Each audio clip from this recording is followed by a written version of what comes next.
Hello, welcome to this how to apply the law on negligence. So we're looking at the tort of negligence and how to apply that to problem scenarios. Little overview of the video. This is created for A-level law students. My students study the AQA law syllabus, but of course it would be equally applicable and useful to students on the OCR and Eduqas as well as ILEx and perhaps BTEC as well. However, with this, it is useful, it's about skills, and it is to do with how to pick out the key bits of information, how to apply that to a scenario. This isn't an explanation video, there are plenty of those out there already. You'll have your notes, you'll have other things to go on to. This is primarily focused on structure and applying the law and how to forensically look at a problem question and consider how in that scenario are certain elements satisfied.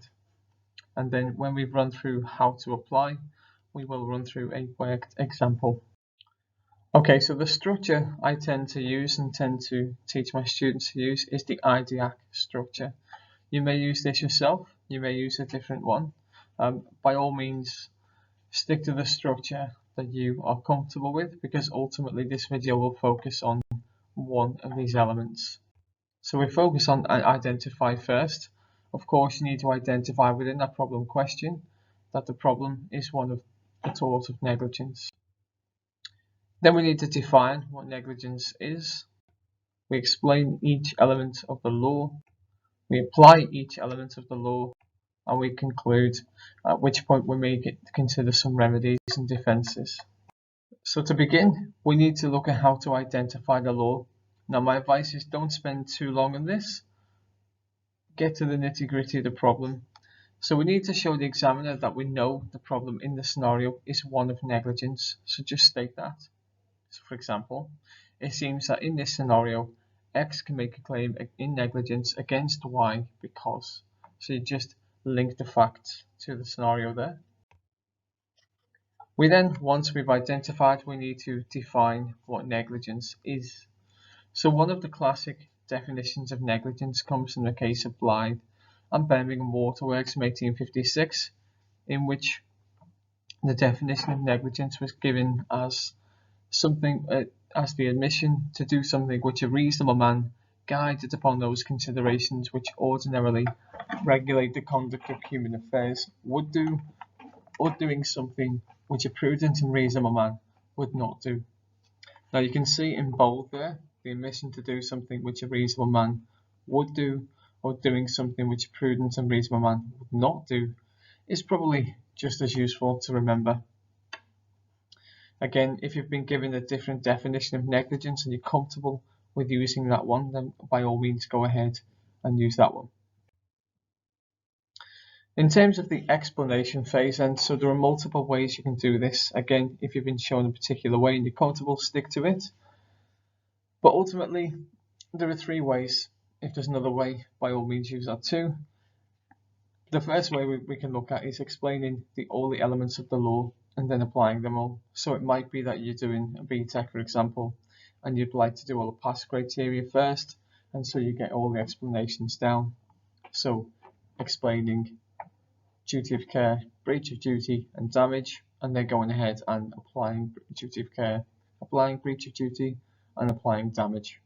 Now it's not wrong to do that by any stretch, but if you do this then you might lose the flow a little bit, and therefore some of the nuances may be missed. So perhaps don't do it this way, but if you're comfortable and you prefer to get all the information down, then again do this. The second and probably most common way of approaching this is that you should explain each element in turn and then apply each element in turn, so one after the other. For example, duty of care, apply duty of care, explain breach, apply breach, explain damage, apply damage, and so on.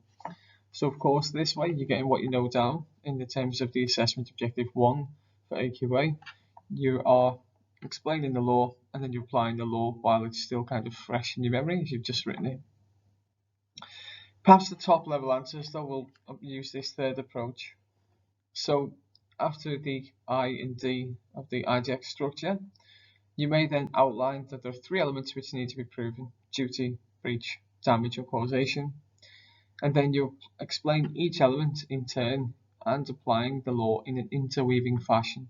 So what I mean by that is, again, outlining the three elements for duty of care, for example, and then explaining reasonable foreseeability, applying reasonable foreseeability to the scenario, explaining proximity and applying proximity, and so on. Doing that for all of the sub-elements of duty of care, conclude, move on to breach, and do the same thing. Again, my advice to you is to use the method you're most comfortable with. At this stage, I'm sure that you're either learning to apply the law or you're revising for exams and therefore may not have time to adopt a new approach. So, of course, a little guide as to how you might explain the law. Now, of course, certainly with respect to AQA, if you're doing a 10-mark question, then 4 of the marks are AO1, the assessment objective 1, and for that, then what you're looking to do is explain the law in enough depth to give you that platform to go on and explain the law. So you need firstly to outline the three elements, so duty, breach, damage. You need then to explain each of these in turn with the constituent elements. When I say constituent elements, we will of course address these in this video. So for example, if it gets to duty of care, then you could outline duty of care following the decision in Robinson is established by using a precedent or an act, if there are facts in a similar case, or the established duty by the Act of Parliament, for example, or by analogy, so driver passenger, or using the comparo indictment 3-part test if it's a novel situation. Now, of course, your notes will explain this in greater depth, but this is just kind of a quick kind of explanation. So this is an extension of the neighbour principle laid out in Donahue and Stevenson.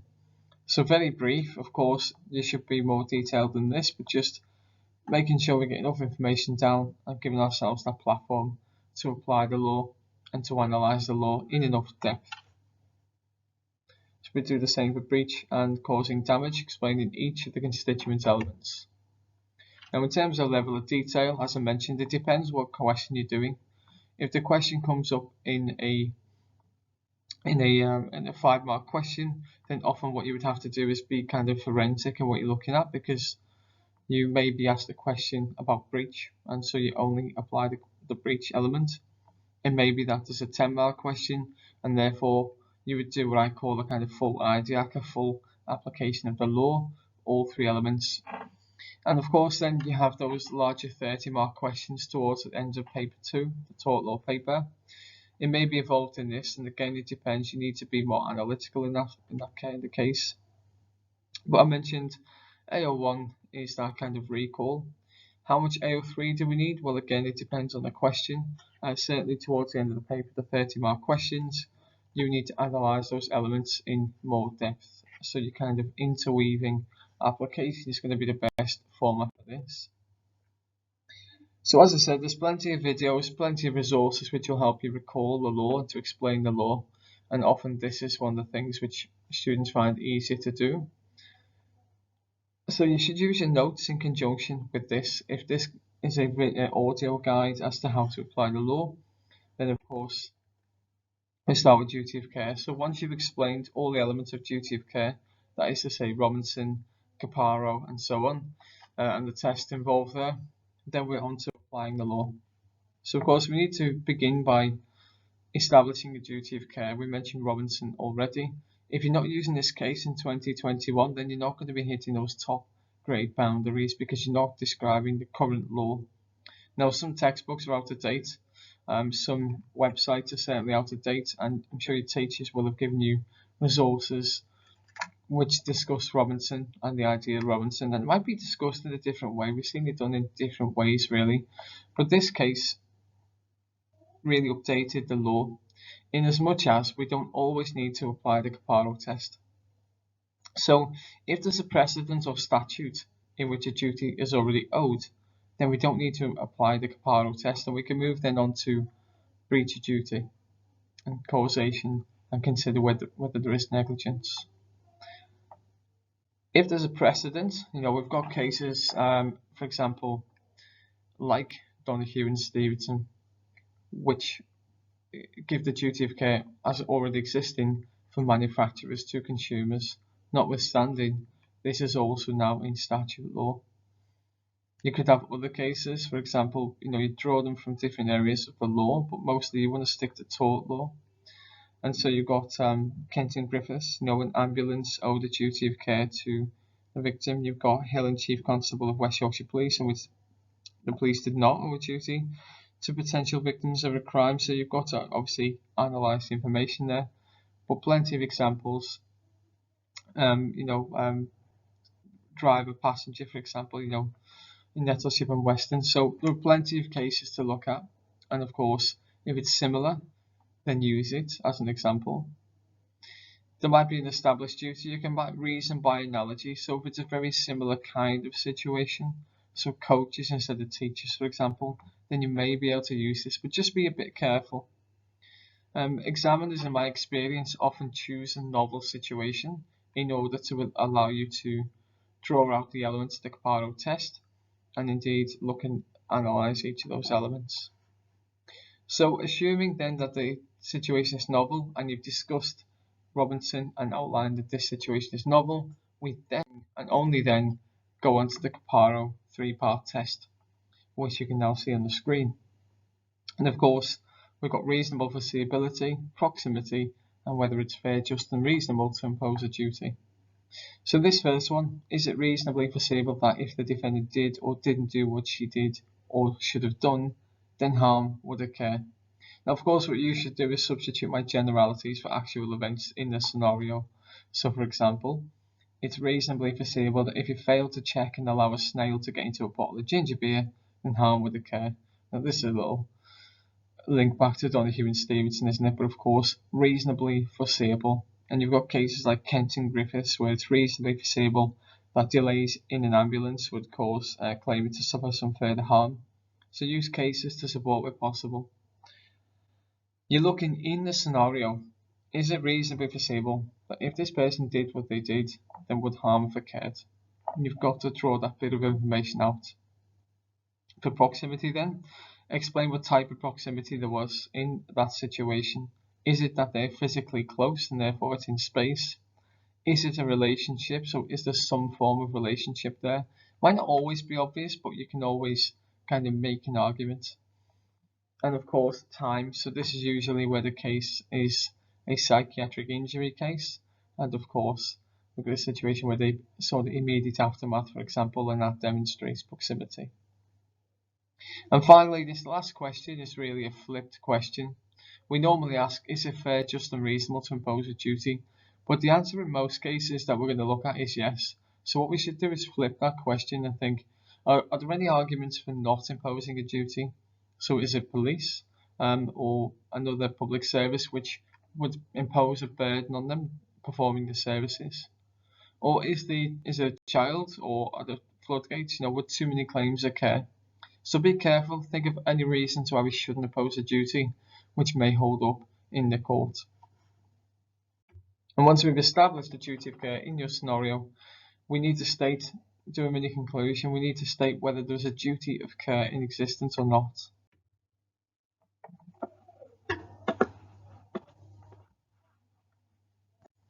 If we feel comfortable with that and we've got a duty of care, then we need to establish a breach of duty 2. Now for this, there are essentially two parts. We have the reasonable person, formerly the reasonable man standard, the man in the Clapham omnibus. So it's that objective standard. Would that person have done what the defendant did, or would that person do or not do what the defendant should have done? And of course, this is characteristics relating to the defendant themselves, and this can alter.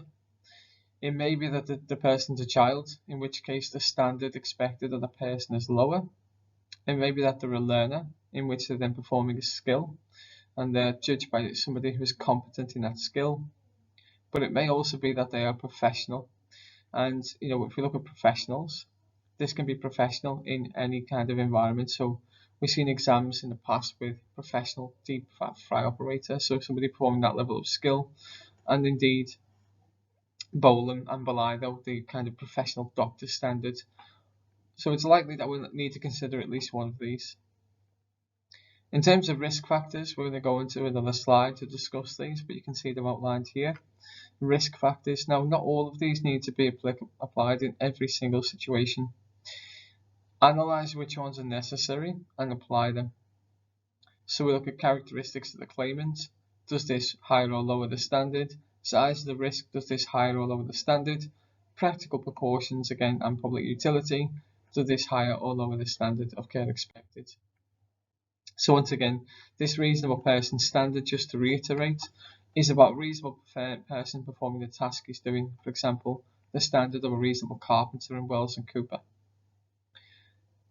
And we talked about this idea of a child, for example, before, and the defendant being judged by the standard of a 15-year-old child, and that is, of course, how we should approach with respect to children.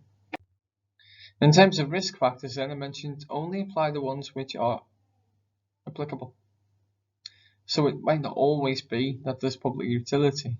It might not always be that there are characteristics of the claimant which made him more susceptible. But let's deal with each in turn. So in your scenario, consider any characteristics of the claimant. So if there are particular vulnerabilities, for example in Paris and Stepney where he only had one good eye, then of course the standard is higher to that person. We owe him a greater duty of care, and so we should take more care. If we're talking about the size of the risk, now the risk, if it's very unlikely, then only reasonable care needs to be taken. But if the harm is quite likely, then we need to take more care. And again, we need to make sure that we're using case law to support. More on this a little later on. The bolt and the stone, for example, for this one. In terms of practical precautions, then you've got to analyse the situation and consider what more could have been done to prevent the negligence, to prevent the harm to the claimant. And so the more the precaution a defendant has taken, the less likely they are to have breached the duty. So if you feel no more could have been done, then therefore the opposite is true, isn't it? You've got that idea that they probably not breach a duty of care. Again, use a case like Latimer and AEC for this one. And finally, we have public utility. So if a risk has been taken, and this is a justified risk, then the defendant's standard of care could have been lowered. So we need to be sure there that we discuss any potential risk, whether it's justified, as in what and how Hertfordshire County Council, for example. So the main conclusion, again, so decide on balance, do we think that the duty of care has been breached? So the reasonable man standard sets the standard, and then those risk factors alter it a little, so they're kind of higher or lower dependent on which one is applicable. And then on balance, make that judgment. And once we've dealt with that, then we can consider causation. Now causation again is split into two, and so we have what factual causation and legal causation. Okay, so to establish factual causation, then most of you will remember the but-for test. So we need to ask ourselves, in the scenario we're dealing with, would the damage have occurred if the defendant had not done or failed to do what he did or should have done? So again, what we need to do is just pull out the facts and think, would the end result have happened if not for the actions of the defendant? You know, Barnet and Chelsea and Kensington is a good case here, and though in this case, of course, they were not liable because it would have happened anyway. So this is the thing we need to consider first of all.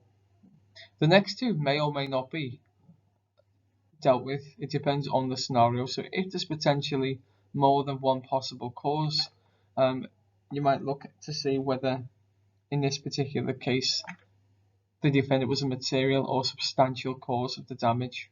So we need to be clear that it could have been as you know, portion the blame equally amongst all kind of people, or whether the other thing was an intervening event, a novus actus intervenio, in which broke the chain of causation.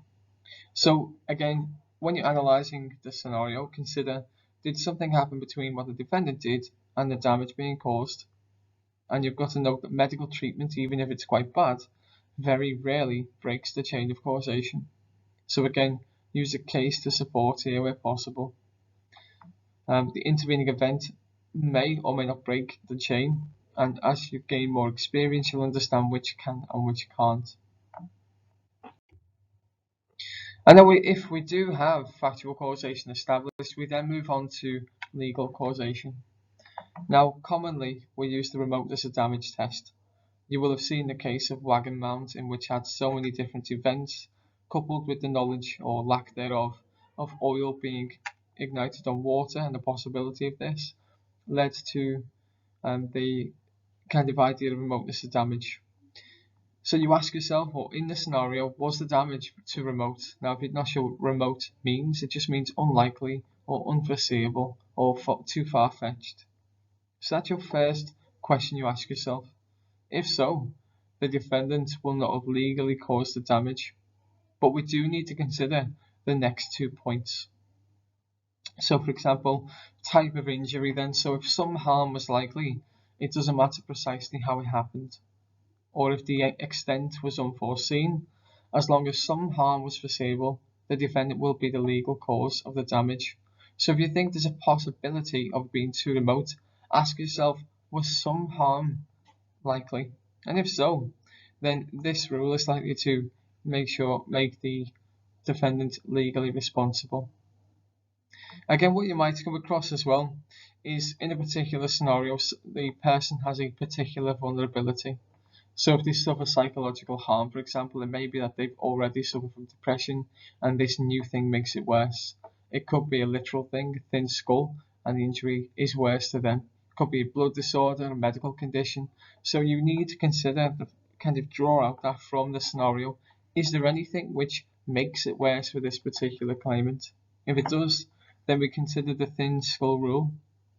And this means that you must take the victim as you find them, or the claimant as you find them. Now again, if the extent of the injury was unforeseeable, but the claimant has a particular vulnerability, the defendant will still be the legal cause.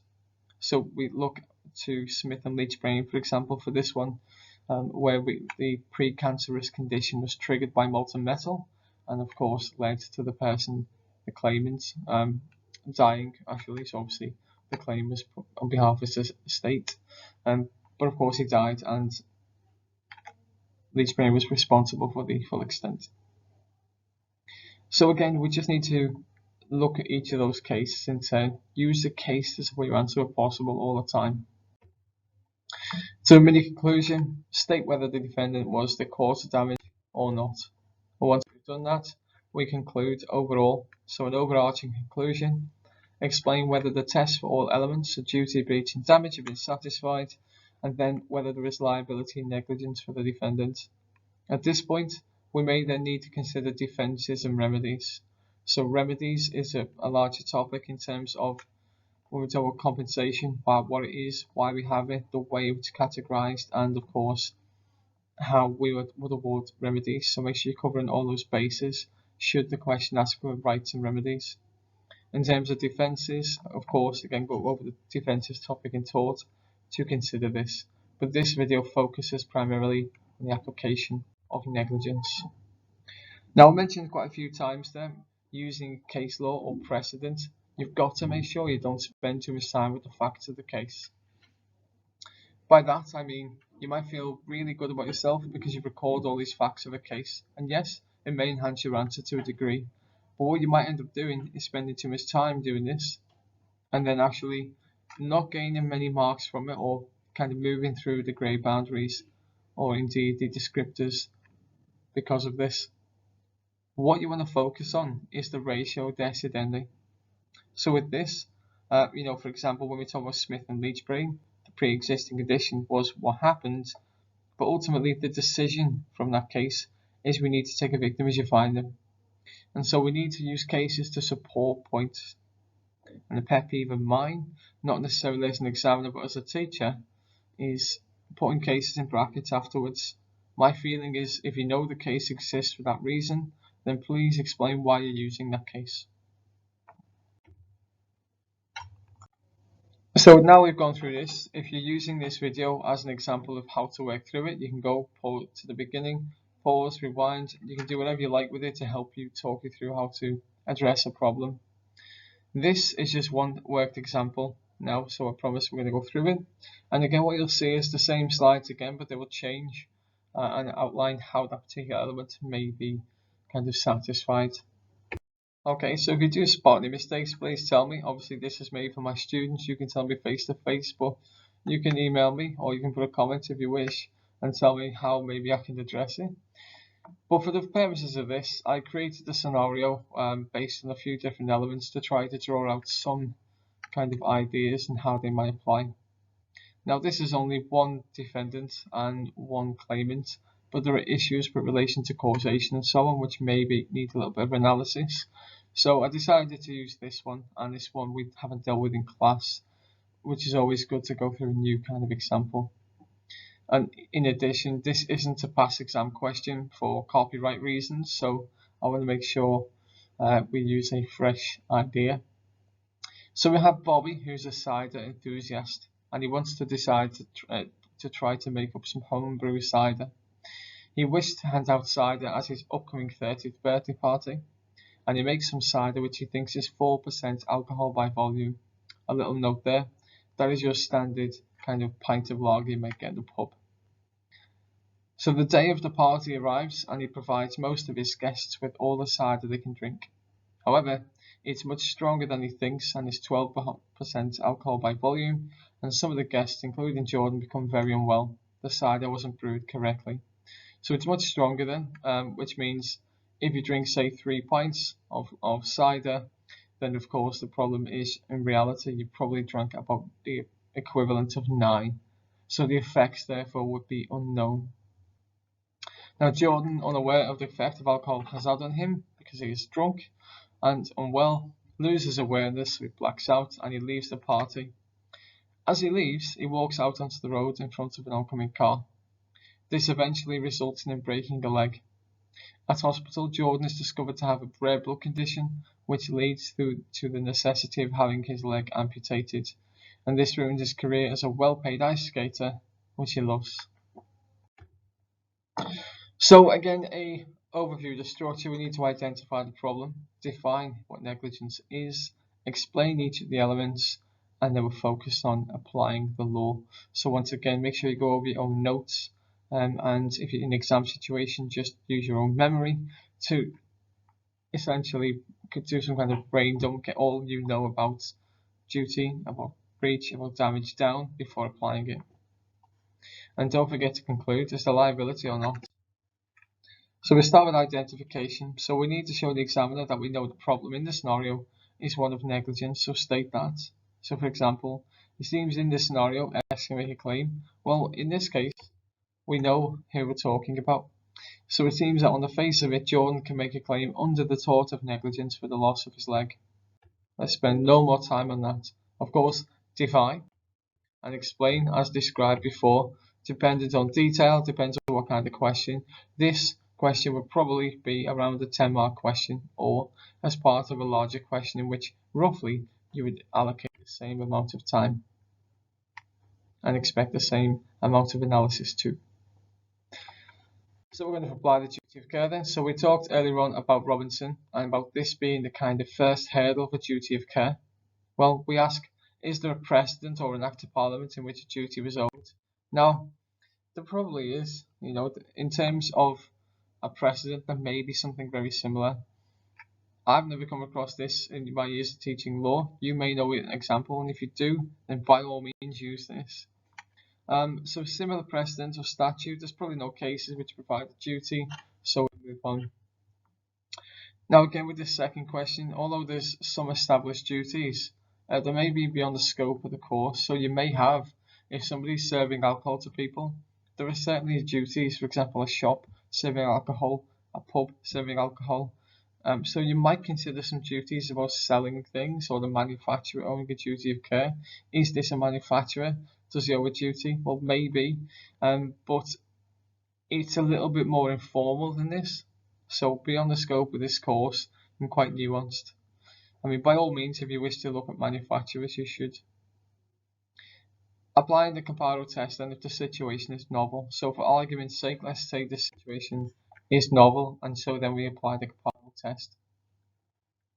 Now, reasonable foreseeability is our first element, and we ask, or rather, we ask, is it reasonably foreseeable that if Bobby is to provide beer or cider to his guests which is too strong, and people drink it normally, someone would be harmed? Physical harm is a consequence of drinking too much alcohol in some cases, so it's quite foreseeable.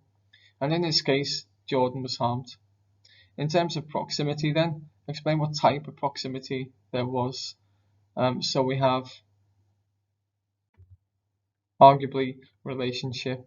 So we've got a manufacturer consumer, or perhaps friends, guests, and certainly through space there is a physical distance between them, but let's focus on the kind of relationship. Again, you explain what relationship you think this is. And in terms of fair, just and reasonable, there are no public policy grounds on which not to impose a duty, and this is because ultimately we have a private party. It's not going to lead to floodgates. There's not many arguments in which people providing the homebrew beer to guests are then poisoning them. This isn't a massive issue in terms of widespread, so therefore probably wouldn't open the floodgates. So on balance then we can probably say there's a duty of care owed. So we then move on to breach of duty. And again, what we need to address is this possibility of the reasonable person standard being altered. So again, the reasonable person performing a task, or the reasonable person, or reasonable beer brewer in this case, might be. So certainly we can ignore the child aspect. The reasonable standard is the reasonable person is not lowered in any way because he's not a child. However, he's not experienced, and so therefore what we could consider is he may be a learner, but as we know from Nettleship and Weston, this wouldn't change the standard expected. A learner is somebody practicing a skill, and a judge by somebody who's competent in that skill. And so this is a possibility. Even if we outline it and we dismiss it, we're getting credit for our analysis there. Are they professional though? So this is a bit of a tricky one because he's performing a skill, so maybe could be judged as professional. He's a professional beer brewer. In this case, would the professional beer brewer do this? Probably not. They wouldn't serve alcohol which is too strong. They would check it, they brew it properly. So therefore this could be, and it could be judged by a standard of a reasonable beer brewer. And so I'm using the Appliedlaw and Bolam for your authorities here. Make that decision. Do we think it is? And then we're going to run through the characteristics and the risk factors. So in any case, there's no real characteristics of Jordan that Bobby knew of. We know later on he had blood condition, but that is not applicable in this particular context in terms of characteristics because Bobby didn't know. So we would not really kind of use that as a balancing factor. Size of the risk. So we talked about if it's quite likely that serving beer which is too strong, some physical harm may occur, even if that physical harm is illness. So it's quite likely. Now the risk of harm, it's a bit of a balancing act with this particular question because the seriousness isn't that bad, but there's certainly quite likely to be some harm. So in some ways we need to take that a little bit more care. It's certainly more likely that they're going to be harmed drinking whole brew cider than if you just give them cans of kind of lager from the supermarket. So therefore there is some risk and it's higher than ordinary, so therefore we need to take it into account. Practical precautions. So the more precautions a defender is taking, the less likely. Well, he's not really done anything to kind of negate his responsibility. He could have brewed the beer effectively, he could have checked how strong it was, and he could have ultimately not served the beer. So there are plenty of things which could have been done. In terms of public utility, was the risk worth taking? No, so therefore this one doesn't apply. So again, just to reiterate, we don't need to go through every single risk factor every single time. And we conclude breach of duty. Was there or not? So on balance, the duty's been breached as Bobby's fallen below the standard expected of him. So we then need to apply the causation element once we've established breach. And that's what we're going to do now. So again, we need to look at factual and legal causation. The first one is the but-for test then. So but for Bobby serving the beer, would Jordan been injured? The answer is clearly no. It wouldn't have happened if he had not been so drunk, or at least on the face of it, probably wouldn't have happened. If you drank too much beer, it's still a possibility, but it's the homebrewed beer which is arguably the cause. Now, was there more than one possible cause? Now, this is a tricky one again, because ultimately Jordan's walked into a car. Is the car the cause of injuries or the alcohol? Who do we apportion more blame to? You know, the situation is this: he's so drunk off the beer, he's walked out because he's blacked out. The car is not at fault, but is it a cause? We'd argue that the beer is probably still a substantial cause. And the intervening event of Jordan walking into the road, does this break the chain? Or is it linked to the foreseeable consequence really of the first thing? And again, we'd probably argue the chain is not broken here. But again, if you had a compelling argument to say there was no causation, then please make a compelling argument in an exam situation. This is not an exam question. In your exam, there will be a definitive answer. This is designed to see what we can pick out. Remoteness of damage testing. So was the damage too remote or unlikely? Well, some physical harm is foreseeable through serving the beer. So maybe the extent itself is unforeseeable. So we then need to invoke this next one, the type of injury. We said some injury is foreseeable, and so therefore the extent or the amputation of his leg is irrelevant. He's liable for all of the injuries, and that is the rule. We can see various cases like Hughes and Lord Advocate here to help us apply the law. In terms of the thin skull rule, then, this means you must take the victim as you find them. Well, it is applicable here, isn't it? We know Jordan has a blood disorder, so the getting knocked over, yet some harm is foreseeable. If there's any doubt, then this makes it easier to prove causation, because if some harm is foreseeable, but then a condition makes it much worse, a vulnerability makes it much worse, then again, it's more likely that causation is proven. So our main conclusion then, causation. Arguably, at least on balance, chain of causation is intact. Both legal and factual causation have been satisfied, and Bobby is the cause of Jordan's injuries. So what we've done then is what you should have done, explained duty of care, we've now applied it, you've explained breach of duty, you then apply it, and then causation, and apply it too. And finally, we conclude, so don't forget the overarching conclusion, explain whether the tests for all elements of duty, breach and damage have been satisfied, and then consider whether there is liability and negligence for the defendant.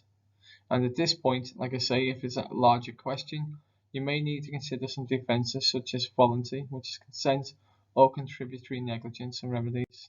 In this particular case then, a duty case has been established, Bobby's fallen below the standard expected of him, breached duty, and he's found to have been the cause of the injuries. Therefore, he'd probably be found to be liable in negligence for the injuries sustained by Jordan.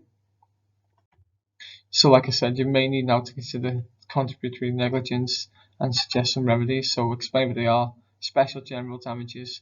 Now on the AQA syllabus at least, we're not required to then calculate damages in terms of multiplicand and multiplier.